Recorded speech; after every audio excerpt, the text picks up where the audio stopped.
All right. So we've got some intense games going on here over in Norway Chess.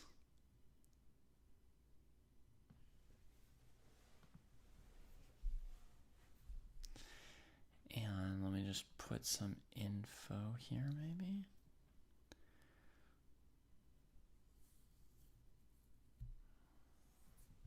Well, we'll start like this for the moment. So here we've got a position very, very sharp between Arjun and Gukesh, where Arjun is going after Gukesh's king right now. He's got queen h7, he's got queen g5, etc. White's king could be subject to a very rapid counterattack if Arjun doesn't dispose of Gukesh, all with checks here.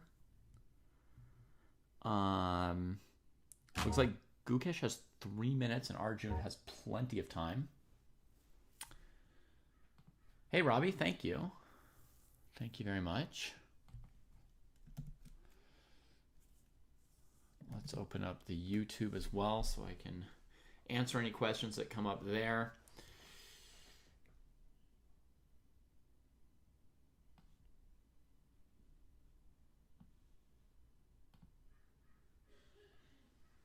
Sorry, my computer is being very slow, but we'll get into it in a second. Candidate moves queen g5, queen h7. There could even be like queen h6. No, there's no rook h3 because the rook on d3 defends it.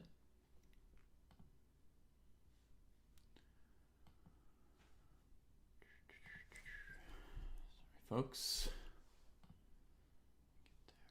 All right. Hey, Sam. Thank you very much. So let's see if we can find like some kind of winning continuation for Arjun here, right? So first of all, queen h7, king here. Then you could check with a pawn. The king gets away on e7. So that doesn't work, right? Then you could go queen g5, chasing the king, king here. Queen g8, king here, queen check, king here. It seems like you play ring around the rosy, but you never really catch the king, right? Hey, Gaurav, how are you doing? So, how are you doing? My Twitch is still playing the stream. Okay, so queen h4, king g7. So we've tried queen g5 and queen h7. They both chase the king around in a circle. So the next move, Jackson suggests to us g5. With the idea that if rook f3, the knight's now defended. And now the ring around the rosy is much more fun for white. Queen e8, king d7, queen d7, finishing in absolute checkmate. Hi, Oscar. Good to hear, Gaurav. Good to hear. So g5, black needs a move. Maybe they go for the counterattack instead of...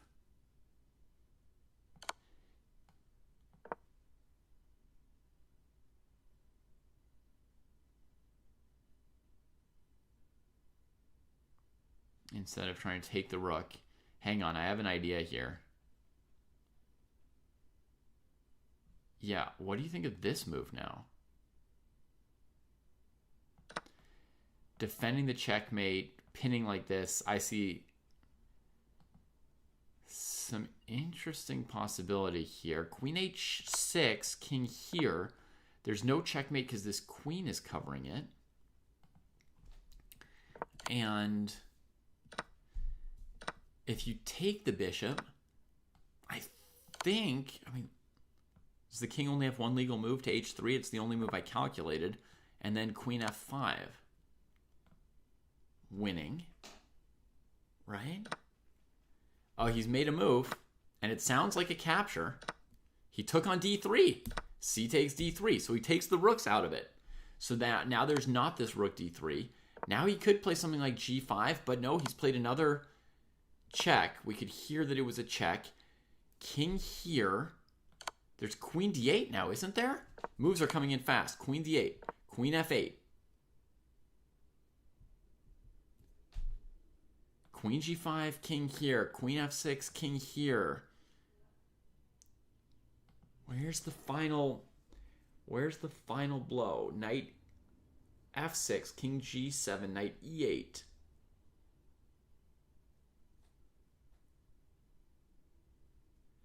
Could it just be as simple as queen back to d3 and then you're up a pawn with a dominating position and the black king's always weak?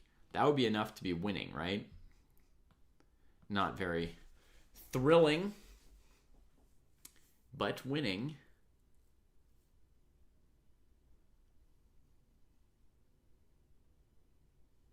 There's also queen g5, king h8, queen e5.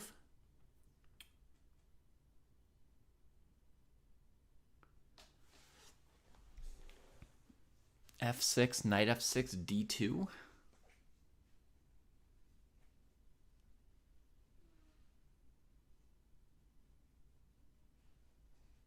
Doesn't seem instantly winning. But our sensei evaluation, our guess is that the position is winning.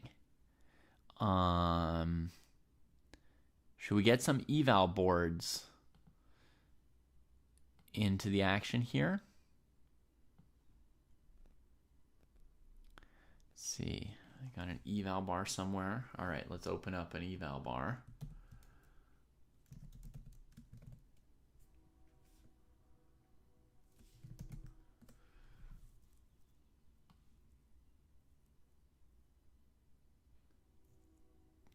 Oscar Chess likes queen takes d3.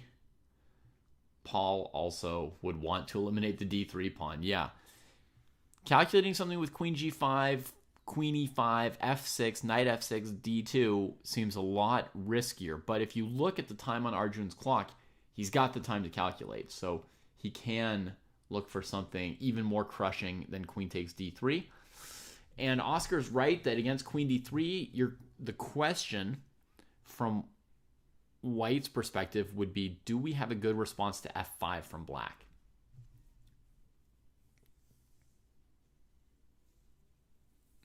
Yeah.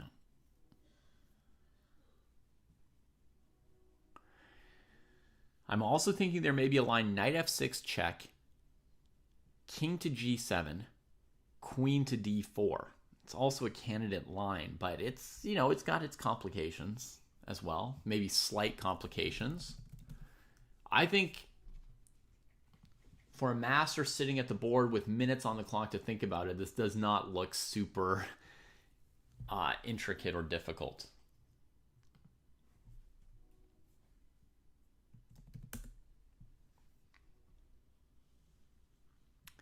Let's see if we can get the eval bar here.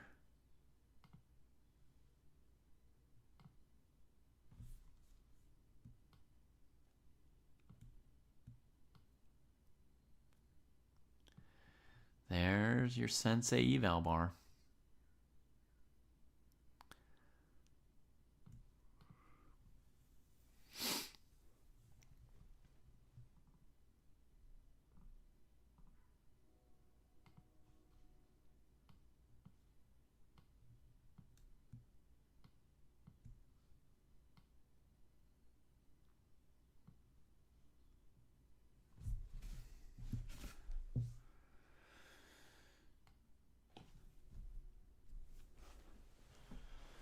I'm putting it to winning for white to start with. Plus 2.5, which is kind of a guess. Then we're going to want to call up some other boards as well. So let's go back to Norway Chess and call up... Wow, Fabi already won the game against Wei Yi, so that one's gone. Let's check Hikaru and Magnus playing kind of an endgame. A5 just played, knight d6, a possible counter. I have to put in an eval bar for them real quick. Knight d6 played, rook b8.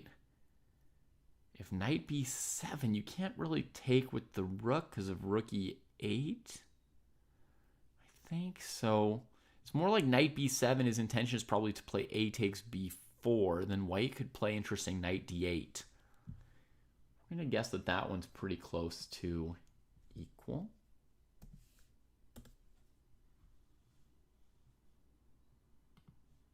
That's just a very, very first guess. In a hot mess of a position. Let's play a few moves and see if we can narrow that eval bar.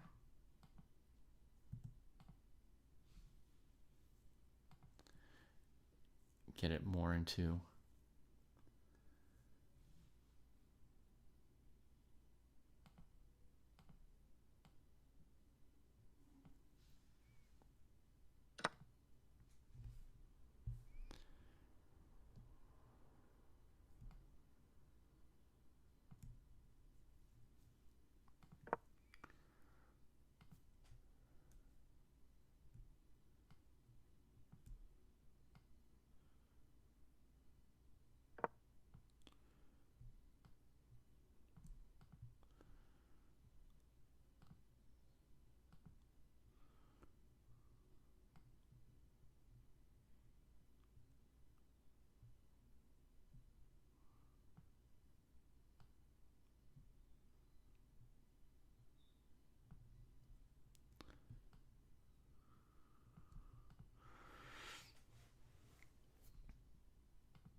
sorry, I'm fighting with pixels instead of trying to figure out what's going on. Let's try a few more moves in this position.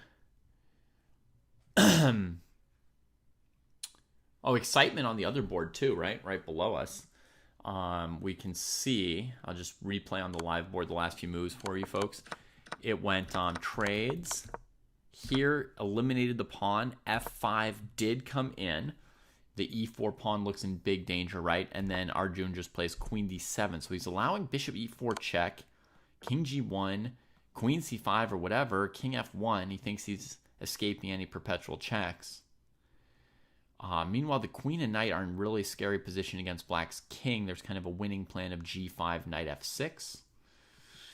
And the queen is sort of tied to defending these squares unless she can do everything with checks. But that position's probably winning for white. So Magnus and Hikaru, 8 moves to make to time control.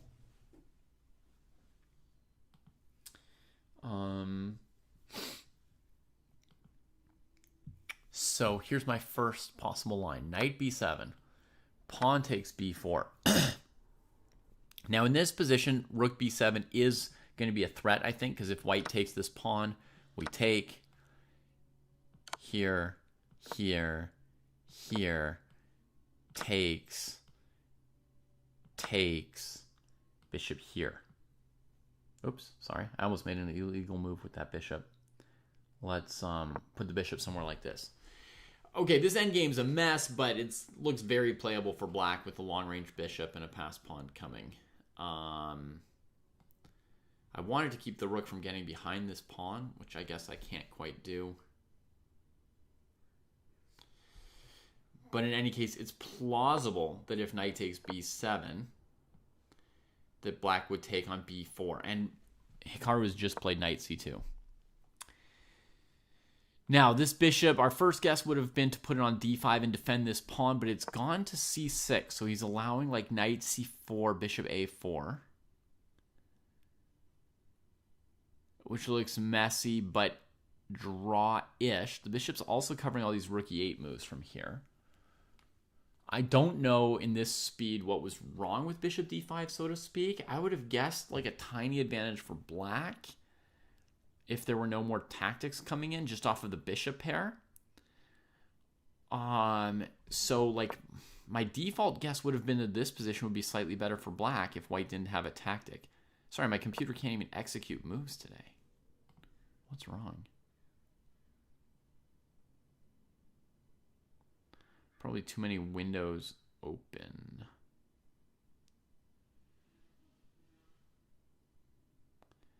It's my fault, so let's close some.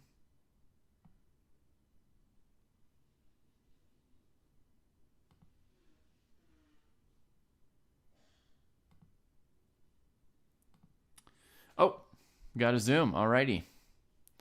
Bring it on, boss.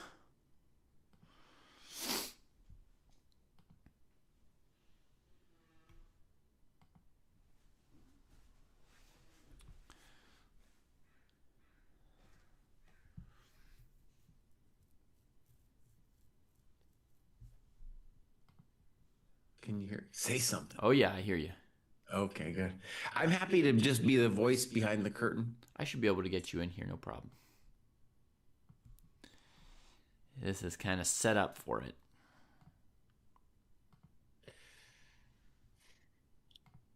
We got a sensei eval and stuff. Yep. Boom. There you are. Whew. Straight in. Okay. I got to get my normal chess dojo hat in a second. I'll get that later. Pretty cool. By the way, I mean, if anything, if any event we should be covering, I guess is this one, right? Mm-hmm. This event is amazing. Yeah, I mean, it's one of limited classical clashes that we might see between Magnus and Gukesh. Happened already yesterday. Also limited classical clashes between Magnus and Hikaru. Yeah, and Hikaru said that thing where he's like, dude, I'm not even going to play no world championship unless I do well in this event. Oh, yeah? Who's better and why with Naka and Magnus, dude? Yeah, that's a good question. I think it's very close to equal is my first guess. Mm-hmm. If anything, I would favor Black's bishop pair just a smidge. Draw. Draw. Draw agreed already? That was funny. We were talking about it. I was like, I guess it's equal. But then they just made a draw immediately. Ah, oh, Magnus. I came in here to see you play, buddy, and then you do that to me. Dang. I guess it is equal. I'm not going to complain too much. Yeah, I had the sensei eval at equal, so it goes. All right, we can watch the end of Gukesh and Arjun. Yeah. This looks very dangerous for Black. Oh, I have no idea what's happening. Yeah, I thought it was like sort of terminal looking, but he's given some checks, so let's try and catch up over there. Fabi won his game against Wei Yi. Mm-hmm. So that was exciting.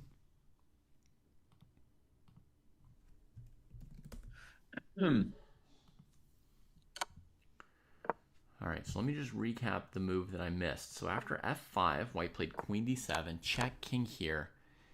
And rather than going for queen c5 right away, he played bishop d5, stopping queen e6. And only after gf5, then he gives check. Dude, what is the increment on this? It's a queen trade. 1, 2, 3, 1, 2, 3, 4. He's sort of alive.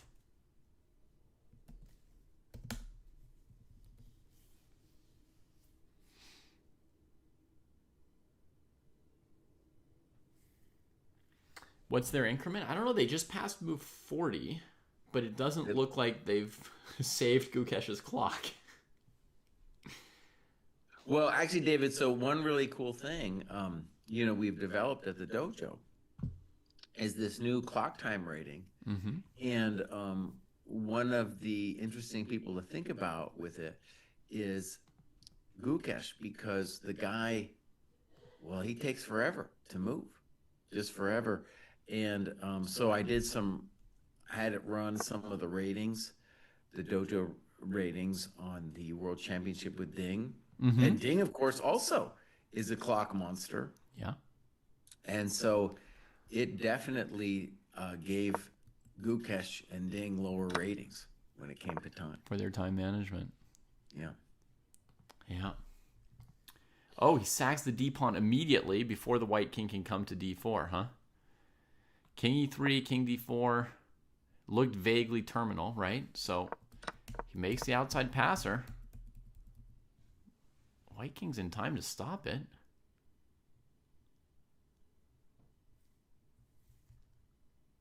Well, this looks dangerous for our Gukesh, dude.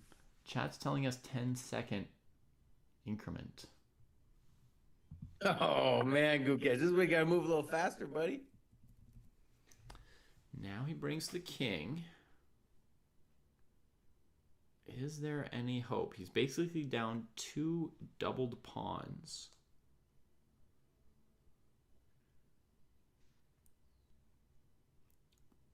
There's definitely hope.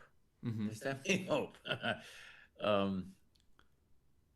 But to me, it still feels like there's just a clear winning plan from white. Like you go wrap up the B pawn, right? But it's not easy to approach the B pawn, and it's difficult to move the knight. Right. The thing is, you would need to be able to transfer the knight. It needs to attack that pawn and force it to B3. I think knight G3 could be a good move right now. Right. If the knight goes far enough, the black king can go after our F pawns. Right now, there's knight G3, king here, knight check. And we say, check to the miserable king. Yeah, and this pawn on F5 is intocable. Because of the fork over here. Now that does look pretty deadly, I gotta say. Now it looks deadly. Well, knight G3, you're at least going to transfer the knight to E4. And then you still need a method from there to wrap things up.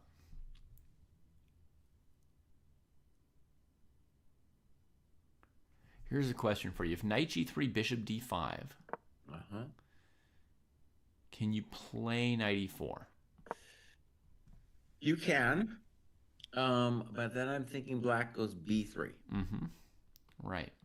Now, if your king heads in that direction, you lose the knight. So you're now forced to stop the pawn with your knight, right? So knight G3 played. Yeah. Something like knight D2, B2, king D3, bishop A2, king C2. But there's definitely hope because when you play knight D2, black can just play king F6, king F5. F6, right? You don't have to be a genius. You still need to send the king over there. King F5, king B2, king F4, and there's clearly hope. Played, by the way. Clearly hope. So knight G3, Gukesh, I mean, he has no time. Yeah. I thought bishop D5 was my instinct too, Mr. Bruce. Now king E7 played. At least on the surface of things, knight E4 feels like crispy critters. Yeah. I think his plan might be to leave the pawn on B4 and say, you can't actually get at me. So if white's going to win, he needs to do some pirouetting. The famous pirouetting. I mean, this is totally brutal that Arjun has the time to think, though, man. Oh, Gukesh is having a rough tournament, dude. Oh, no. Yeah, I mean, it's round 2, but his last tournament was rough. So it doesn't take much to get worried at his next tournament.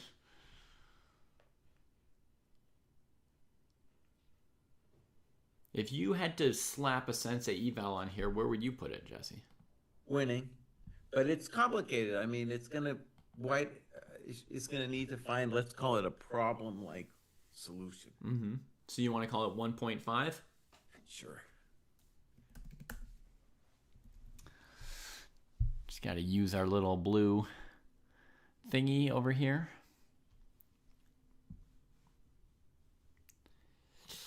And Jesse, is there any way to change the angle on your camera a little bit? Yeah, I could change the angle. Let's see if I go up. Or to boost your seat? Oh, let's go down. Yeah, there we go. Whew. Beautiful. All right, so king e7. Honestly, bishop d5 didn't have an obvious win for white attached to it. Now knight e4 looks like a simple improving move, but we still don't know what's coming next. Maybe black would still go bishop d5.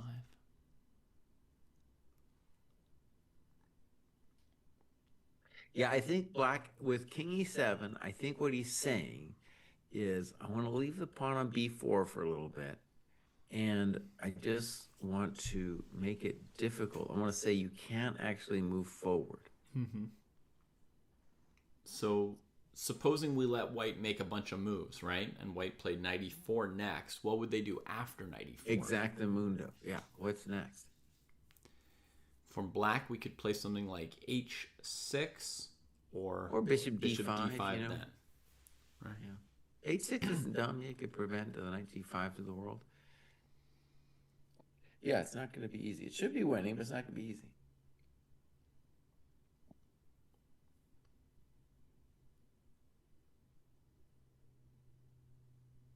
At some point, we could consider a clearance sack like d5. It has to be special, obviously. We could also advance the h pawn just with the basic thought that, get a little closer to the end, it's going to be helpful. Right. But if your forces are eventually going to be diverted to the b pawn, everything you move up the board makes it a little closer to black's king. That's true, yeah. I have a hard time imagining white pushing through with these pawns as they are without dealing with the b pawn. Like, what about king e4, king e5 here? King e4, b3. Well, yeah, I don't think we were allowed to. And we're just done, right? So, to me, the order has to be you deal with the b pawn. Until you deal with the b pawn, I don't feel you have the freedom of your king and knight to push through any of your passed pawns. Okay, well, let's say the obvious. If we don't play knight e4 and play king d2, then king d6 looks simple and annoying. So if white did absolutely nothing here, black could play king d6, right? Mm-hmm. So king d2, king d6 did just happen. That did just happen. And so white has some kind of idea here. Maybe, I don't know.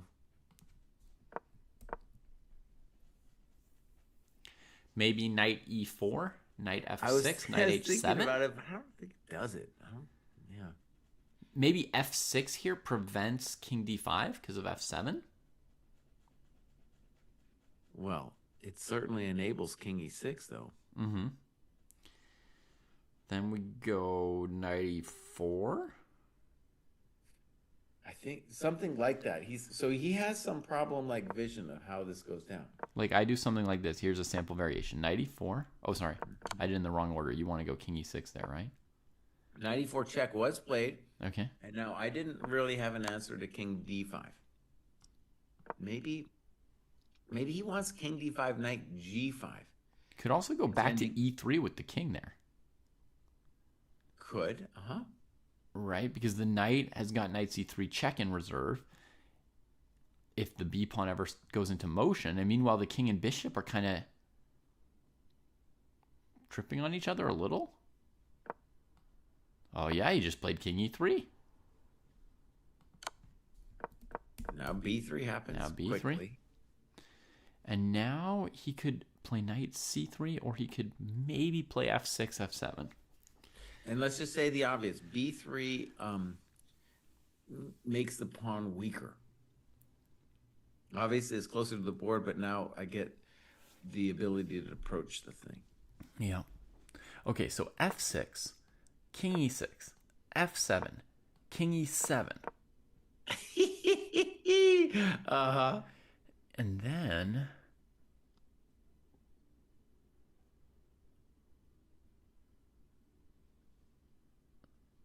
maybe knight d6. No, b2. No knight d6, right? That's too much.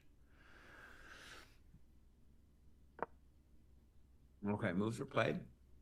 Okay. f6 was played. Oh my god. Wow, f6 was played. King e6.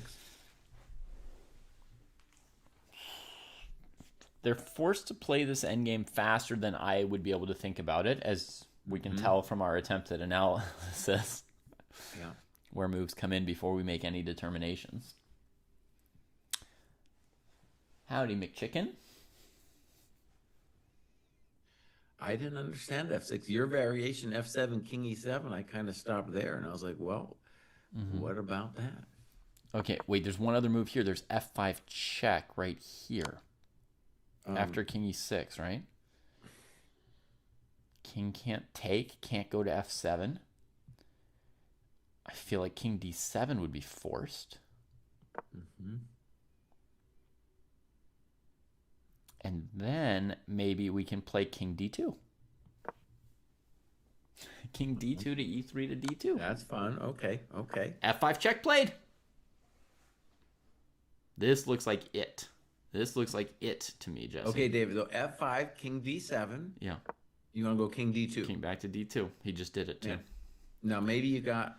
Oh, it happened. But now, what about b2? Okay, idea king c2, bishop d3 check, huh? So you have knight c5 check though. And then but maybe king my c2. king approaches your business then, though, right? So b2 played. Yeah. Knight c5. Knight c5 check. King e8. Yeah, we're King c2. King e8. King f7. So black will win the f7 pawn. King f7. I think, yeah. Seems like he's got it. But if black wins both those f pawns, I feel like that might be enough to hold. Well, it should be, yeah. Arjun's putting the pressure on. He's blitzing out some moves. He's prepared. King c2, yeah. Arjun does that, by the way. That's like definitely in his arsenal. Is like thinking for a bit, preparing a few moves in advance, and then putting extra time pressure on his opponents.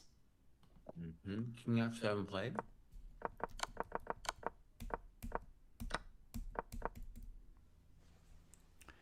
All right. Black moves the bishop because, Jesse, evil trap, king f6, knight e4, saving the f5 pawn. Well, that's obviously not what he wanted. So the bishop runs away. Nobody wanted that, dude. The bishop runs away, and he's trying to be so far away from the knight that if it goes back to e4, he wants to have bishop to g2. Oh. This seems got to be lost though now, because we can consolidate, and then the king can come up. Wait, what can we consolidate? Well, we don't have to lose the pawn on f5, and then our king goes up to c4, c5, and we start pushing. How do we save that pawn? We could put it like knight e4, bishop g2, knight g3, king f6, king c3. That looks very hard to me. Actually, there's still king c3 because the bishop's in range of knight g3 check.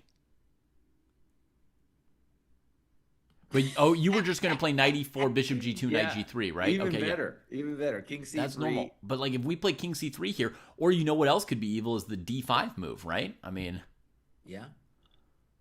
Oh no, then king f6, knight e4 check, king e5 maybe? f6, and we win, right? I mean, that pawn can't be stopped anymore if the king comes forward. Yeah, that's the end. d5, good move, Dave. d5 might be brutal because if that pawn gets far enough, it takes away. It's all winning. My sense is it's all winning, but that's the most effective.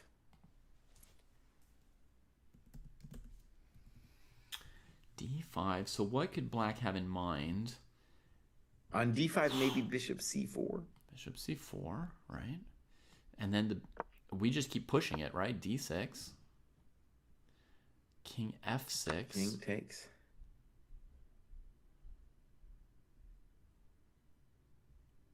d7, king e7, f6 check, king d8, king c3. And this bishop needs to stay on f7 now, right? But we got to say that's winning. It looks completely winning, right? The bishop has to cover f7. The king's got to cover d8. Black can't move their stuff anymore. That's completely winning. He, however, has played knight e4 here, like your first thought. I did feel this was winning. I did feel like this has to be. Yeah, and he spent 2.5 minutes on this, so he just burned his time resources. That d5 move looked super killer, though. But my just intuition here was I bring the king up. You can't ever take on f5. You can't threaten my knight. If you go h5, I go h4. And it should be easy peasy lemon squeezy. Right, like he's just built a construction that he doesn't have to calculate anything more. And he did spend all his time on that knight e4 choice. And he even played h4 just to like never have to worry about king g5 anything. Yeah. Yeah, this is crispy critters. Now bringing the king around. So this is gone, folks. This is gone. It's 999 at this point. You got any speculation what's going wrong with Gukesh, dude? Or is it just a blip in the young man's life? I mean, his time management is definitely a little bit of a problem. Oh, it's a huge problem. And another thing is, like, players who are very calculation based, which I believe Gukesh is, and he himself has claimed so in interviews. And so unless he's really trying to be super misleading, I mean, he said his play is very much based on calculating. So I personally think that calculators are more likely to, have good and bad form, to be streakier, so to speak. Okay. So he could be on a bad streak. Here comes the resignation.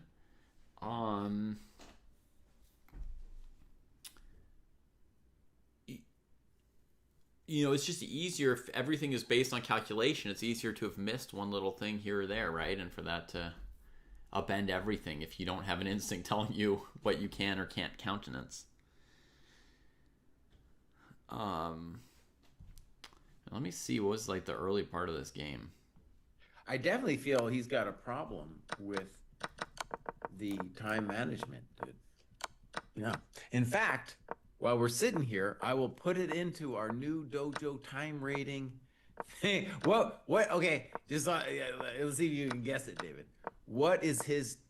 I know you haven't even seen really the dojo time rating thing, but if you were to guess, if you were to put a rating on his time management in this game, what would it be? For this particular game, huh? Yeah. Well, I see that at move 20, he had 30 minutes against an hour and a half. Is that possible?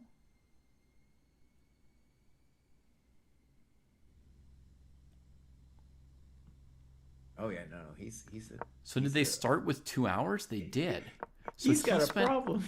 He spent an hour and a half here. I mean, it's going to be a very low rating, his time management. It's going to say like, I don't know, 1600 or something. Let's see. I don't know what the range is or the shape is on our. It goes from 0 to 3,000. Right, but I don't know. I don't have a sense of like how good or how bad is different time managements. No one's ever had a time management rating before anywhere ever that I know of, Jesse. I know, dude. We have created this thing. It is a beautiful thing. Okay. He brought the queen into the middle. Here, Arjun thought for half an hour nearly. Rook d1, b5, f4, kicking him. I saw that coming. Checks him. Makes a Tradovich. Oh. Oh, this is fun, dude. Here, I'll send you a screenshot. You can show it. I think you'll find it fun anyway. So, boom. Boom. Oh, let me do it again. Oh, he got into a hell of a tactical mess here, and it was just losing, basically. And he didn't have enough time here.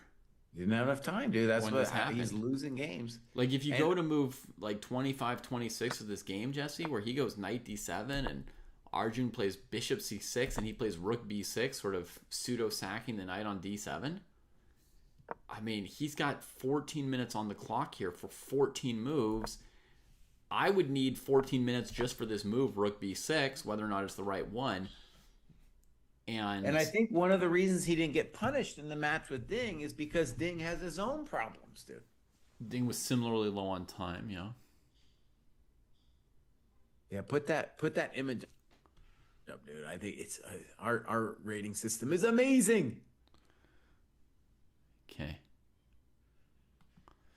So let me go to this, folks. This is some new next generation stuff here from the chess conservative Jesse Cry. We should explain. I just did a podcast, and I realized I'm a chess conservative, dude. That was my realization of the day. Yeah.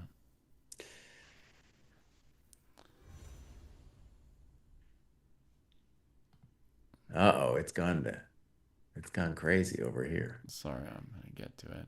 Retina display. What are you doing over there, buddy? I'm getting to it. I'm guessing. I'm getting to it. I didn't know about the retina display. You're not a chess conservative if you got retinas involved. All right, folks. This is the graph Jesse's just sent me showing the Chess Dojo time graph for this game, plus time management ratings for the two players.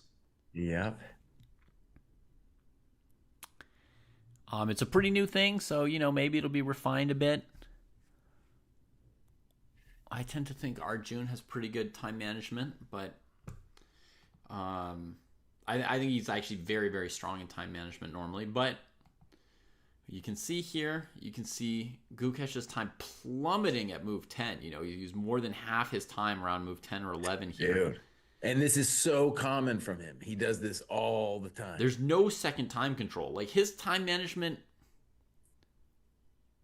would have maybe made more sense if there were another time control to it, right, Jesse? Like, if there were another time, if there were more time at move 40 or something. I mean, even so, it's still not good.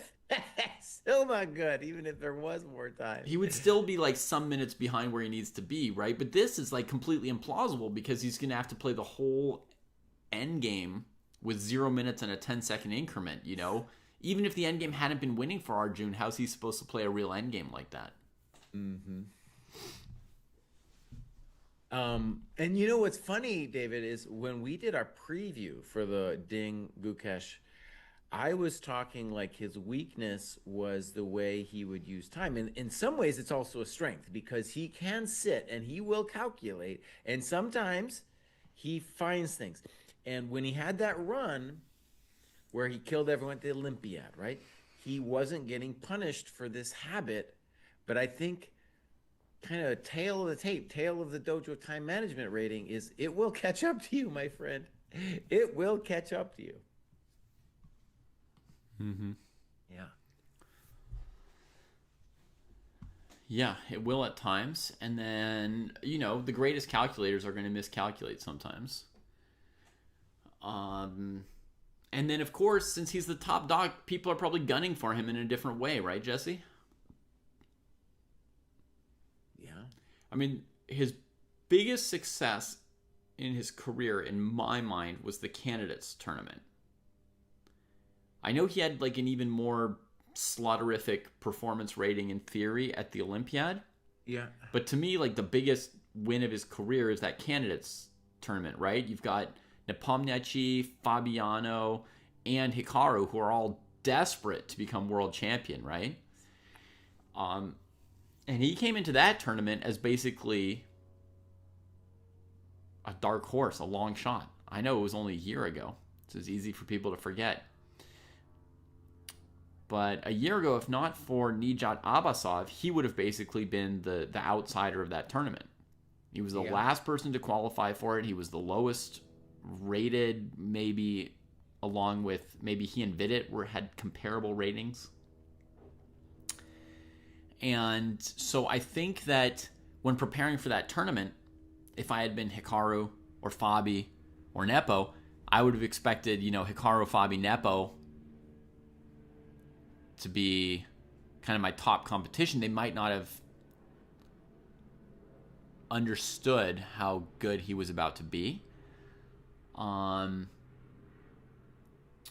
So now maybe everybody's gunning for him in a different way. Maybe David, how about this? Go to move 10. Go to move 10 before we make Black's move. Show that bad boy. Sorry, which move? Move 10. Okay. So right after White's made move 10 before Black's made his move 10. Yeah.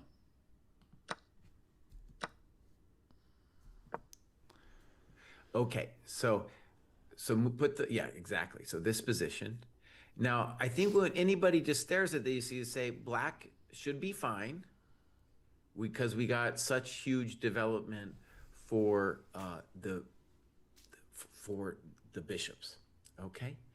Now, in this position, I can imagine Rook E8 intending E5.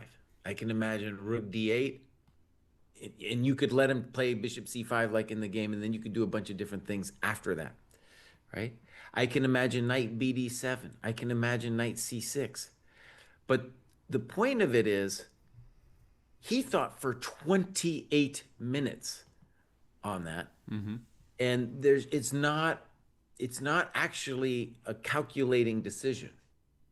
That's my argument. I mean, for him, it clearly was, right? He came up with this idea of rook d8, knight a6, winning back that pawn on d4, and he turned it into a calculation decision. Mm-hmm. He turned it into a calculation decision. Yeah. But the thing about it, it's like white should be okay because he's going to get that pawn back. So we shouldn't be, at least, yeah. So this is how the calculator hoses himself, dude. Mm-hmm. Just, I mean, 28 minutes. And he's already had, prior to this, he had 2 moves where he spent over 10 minutes. Yeah. And it's just not going to work out that way. That's not going to help. Right. So Migro or Megro in chat is saying, you know, that Gukesh played a lot of great moves, but he was in Arjun's prep. And we can see here Arjun 1 hour and 57 on the clock. Very likely, you know, was in pretty good prep here. Well, yes, but that's sort of partly what we're saying, right? Arjun, we're saying that people could prepare for Gukesh more and more and better, right? And so Arjun did good preparation. He put time pressure on Gukesh. I mean, to say Gukesh played great moves and only lost because of time pressure, and Arjun didn't play the best moves, he just got lucky because of time pressure. Arjun prepared for the game, right? He understood what what some of Gukesh's weaknesses were. He played towards them. Well, and what I would say, honestly, is like, I'm sure he's aware of this time trouble problem. Mm-hmm. And I don't think he knows. I'm gonna guess that on rook, after queen c2, he doesn't know much more after that because the branches are so big for black on move 10. Right. Although if you look at Arjun's time usage over the next few moves, he continues playing pretty quickly, Jesse. Like, but think about it. You got 28 minutes to map it out. So he could have thought 20 minutes on Gukesh's time. He's got 28 minutes while we're waiting on rook d8 to find out what's next. Yeah, but and still, then it's like eye of the tiger. Let's push this guy over the edge, man. Okay, it's possible. Look how fast he's playing these moves. I mean, he's playing, 15 seconds, bishop e7. 7 seconds, 7 seconds, 6 seconds, 8 seconds. And that's including writing down the moves, right? So he either worked like crazy during Gukesh's 28 minutes, or he still had some prep to back him up. Either way, it looks like a concerted plan by Arjun to put the pressure on. Well, one way I'm pretty sure, okay, so if it were true that all that was prep, then if I turn on the computer, it should mostly ratify White's moves. But I'll go ahead and make the thesis that no, that those aren't the best moves from White's play. Okay. Right? Okay, I'll turn it on. But I'm going to start. So, all right, bishop e7, 12, correct. Rook d4, knight f3, correct. And then it says bishop f6, fine. Okay. Well, okay, let's just admit. Let's just say knight d2 is second best. Oh, no, now it's top best. Okay, maybe you're onto something, David, here. Maybe I got to. And now on move 16, it likes castles a little better, but I think that's going to transpose whether you play a5 a5 looks pretty controversial, but if you castle on your engine, what line does it give after that? It gives castles and then knight c5, a5. So it's going to transpose. Okay. Yeah. a5. And then, actually, David, maybe I'm going to say you're right because his first big think is castles after rook b8. Now, rook b8 is the top engine move. Yeah. And then we're getting a big think from Arjun. Yeah. So I guess I'm gonna call I guess it's conceivable that he had that kind of mapped out. Yeah, I mean, both things are conceivable. He could have prepared this far. It's possible. He could have also prepared this sequence while Gukesh was thinking for 28 minutes. Because Arjun will work hard on his opponent's time. And I've seen him use this technique not just against Gukesh, against a lot of people. Arjun Yeah. tries to put them in time pressure. Yeah. It's like a huge technique of his. That's how he did it at the Olympiad when they put him on like board 3 or whatever. Remember that? Mm-hmm. And they just had him wipe down the lower rateds on the boards because Yeah. he would win with black, everything. Yeah. Wow, amazing, dude. Okay. So. Yeah. Arjun very strong, and Gukesh obviously in a little bit of a tough patch here. His rating has And taken a Arjun hit is these now last number couple 3 in the events. world, bud. He's number 3. Dang. Yeah. Yeah, Gukesh is down 20 points now in 10 games, 11 games. He lost 2 games in Romania, 2 games out of 2 games in Norway Chess. That's rough. Yeah.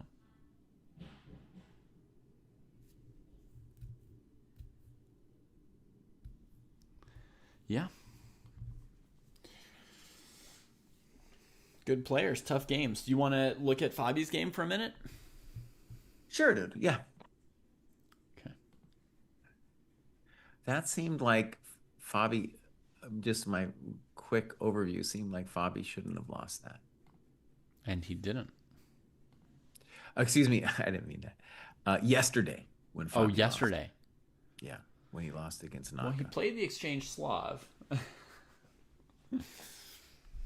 I thought his opening was fine. I thought maybe he was a little better, was whatever. Well, I agree that he shouldn't have lost based on the fact that it was the Exchange Slav. One should not lose. There's nothing wrong with the Exchange Slav, buddy. Indeed. One of its big advantages is it's relatively harder to lose with white. So maybe let's pick it up from move 7. Okay, Wei Yi plays h4. Very modern business here. Mm-hmm. And I don't know how much you've been fooling around with the computer, David, but my computer, dude, is throwing in h4. It's just throwing it in all kinds of freaking places, dude. Yep. Yeah, I've seen a little bit of that. This one makes sense to me too. Like, but h5, I don't like h5. And yeah, these next couple moves from Fabi, I wasn't thrilled with. It's interesting. Maybe just like a6 or grabs something. The space. He grabs the space. Yeah, but it does seem to play to... Well, I guess white has to fight back before he grabs even more space, huh? Yeah, I didn't like h5. I thought d4 was kind of weird. Mm-hmm. b4 trying to explode it. I approve.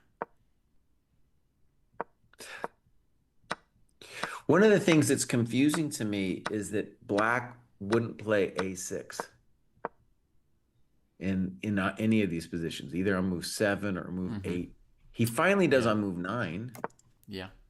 But that's after right. the very weird b4. Yeah, spending time on both bishop d7 and knight e7 is already surprising. Normally you would put one of those pieces there to recapture without the doubled pawns, and then you'd start playing a6, b5, right? So he puts both pieces to support this knight, then doesn't even play a6 for a while, and starts fighting for space. So, David, I want to just say after d4, just the classic, the chess conservative.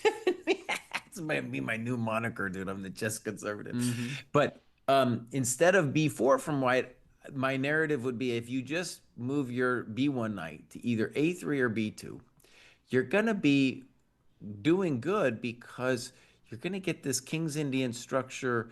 Eventually, your bad bishop gets traded off, and you should be great, dude. You got that h5 thing. So the h5 move means that we can play knight g5 someday, maybe f4. Right. We got all kinds of King's Indian ideas. Yeah, my instinct was to put the bishop on f4 here, and then the knight on d2. Seems like a nice diagonal. And if black plays f6, then I'm always going to try and play e5, so they can't fully lock the center there. I'm sure that's plausible too. Yeah.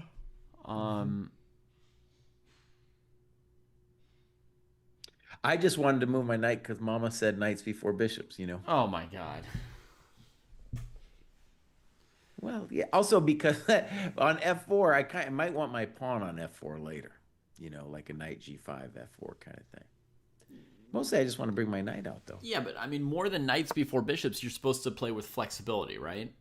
And so, often you know that your knight's going to f3 or c3, but you're not sure where the bishop should go because it's got a few options. Here, I Are think. you're worried about E5 or something? What are you worried Well, about? here I think bishop g5 f6 looks stupid. I agree. The bishop.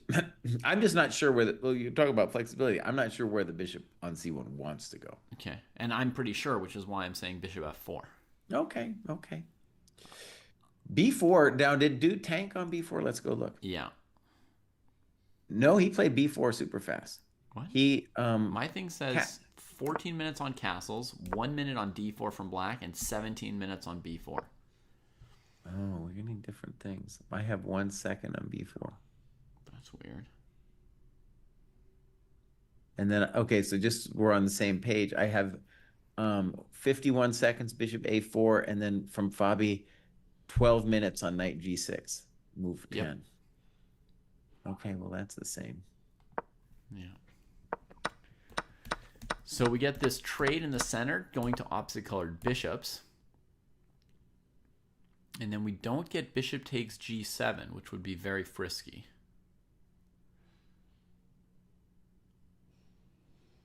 And concrete, bishop takes g7, rook g8. I mean, bishop takes g7 ruins black's dark squares forever.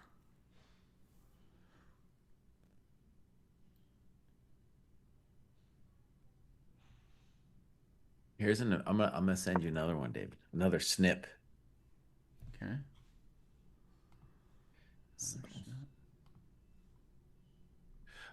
By the way, they only got increment after move 41. So like they had 2 hours and then it was with increment.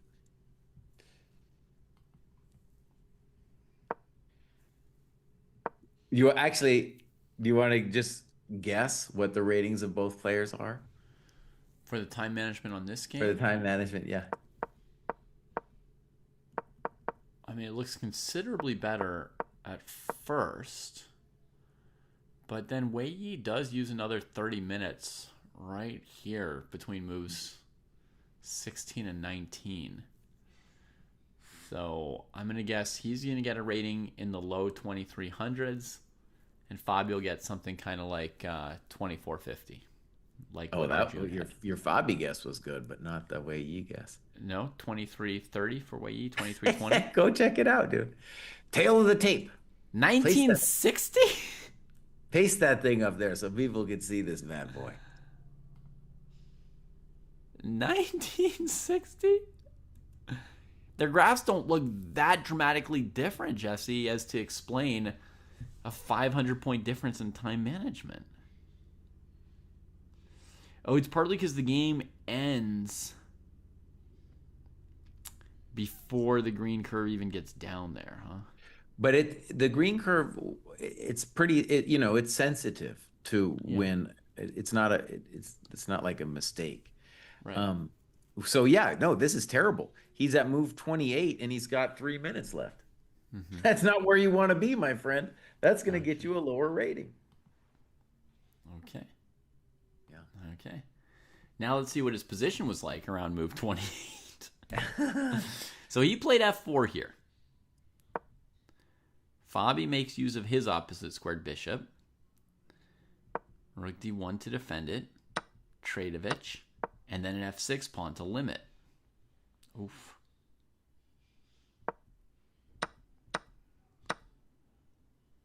Queen a2, full frisky. Grabs his little pound, 20 seconds.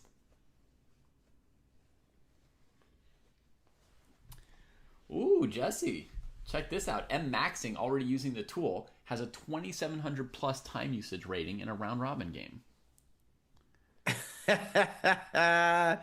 Nice.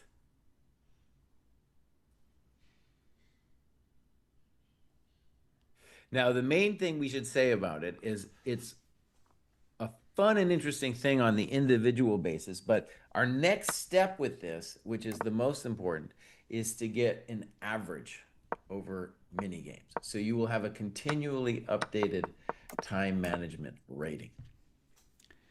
So what's Wei Yi's problem here?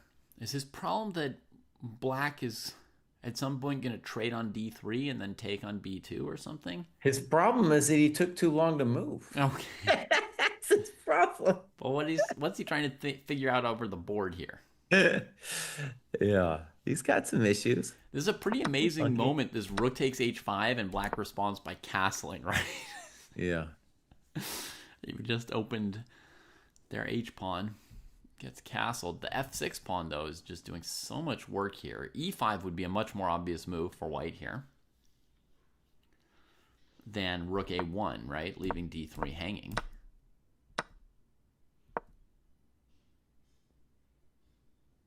Woof.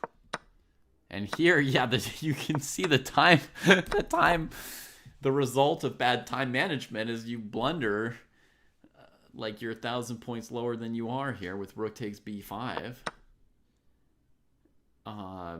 Presumably, he didn't see queen c4. Ay, ay, ay. Wait, so Fabi played rook takes d3? And Wei Yi played rook b5 without seeing queen c4? No, that's hard to imagine.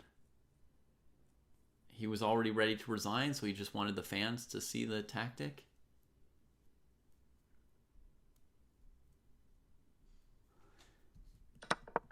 Okay, anyway. Well, he's pretty much cooked, dude. I mean, you lose that d3 pawn like that. What's supposed to go down after that? Right. Okay, let me check something before he plays this crazy rook a1 move. The computer says he's already dead before rook a1. But it does say rook a1's terrible.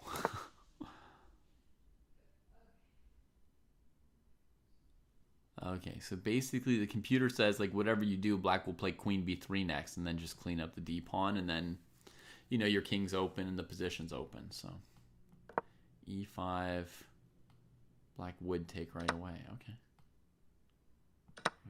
I think knight f5 maybe is a problem because the position Fabi gets, like, Fabi has no risk, and then that d3 pawn is just a mess, dude. And the white king is actually worse. Yeah.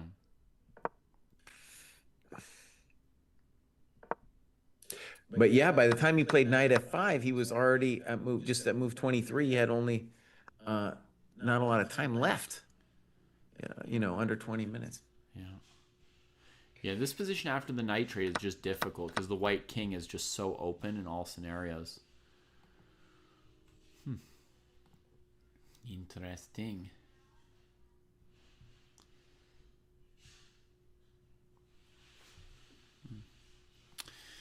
Okay, so it's 8 players. It's a single round robin, so there's probably another 5 rounds. No, sorry, there's 6 players. Is it a double round robin, Jesse, then? With 6 players? Haven't even understood it yet. Let me go figure that out. Could be a 10-round event. Let's go check. Let's just go check the info here real quick, folks. Schedule. No, it's just a 10-rounder. So. Right, so it's a double round robin then. Double round robin. Double round robin. Time control 2 hours, and then they get 10 seconds starting at move 51. So I think from all the tournaments this year that aren't having to do with the World Championship, this is definitely the most interesting, man. We have, because we'll see Magnus Naka again. We're going to see Gukesh Carlsen again. Mm-hmm.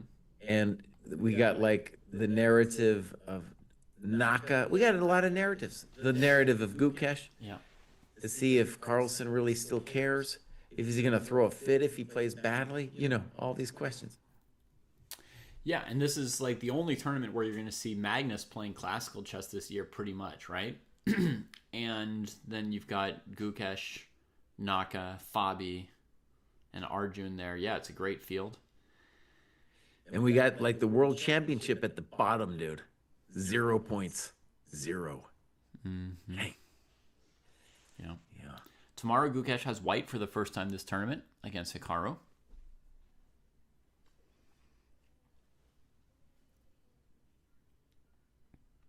So I have to do the grad show tomorrow at noon, Yeah. but I might try to transition then from that to this.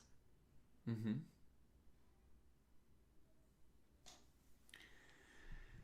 Yeah. I'll probably be around for a little bit, so maybe we can bounce back and forth a little bit, and catch some of this action and some of the grads. Oh, dude, there's 31. There's 31. There's a lot. So I might split it up into 2 days too. Yeah. Yeah, the Well, grads is weird because you usually the split grads it into two. for the longest time I was doing 2 days because it was so many, and then they got a small lull, and I started to do just one day. Ah, okay. And now I think I have to go back to 2 days Nice. because it's too intense. That's good. That's good. We need people graduating, training and graduating. We need to David, see some I don't dojoers know in Norway chess one day. if you saw this, but we have one of the stats we have at the dojo is what percentage of dojoers were active in the last month. So like registered something on their heat map or whatever. And we had the highest activity rating of our existence, dude. Nice. And I think that's kind of like another thing going on with the graduation numbers. Oh, everybody. Give them the Dojo 4.0, David. You can sell them on the 4.0. Sell them on the 4.0. Let's see. First, I just have to put in my activity for today, you know. Oh, I got to do that too. Got to make sure that I count as active. I think I count as active. I did something this week.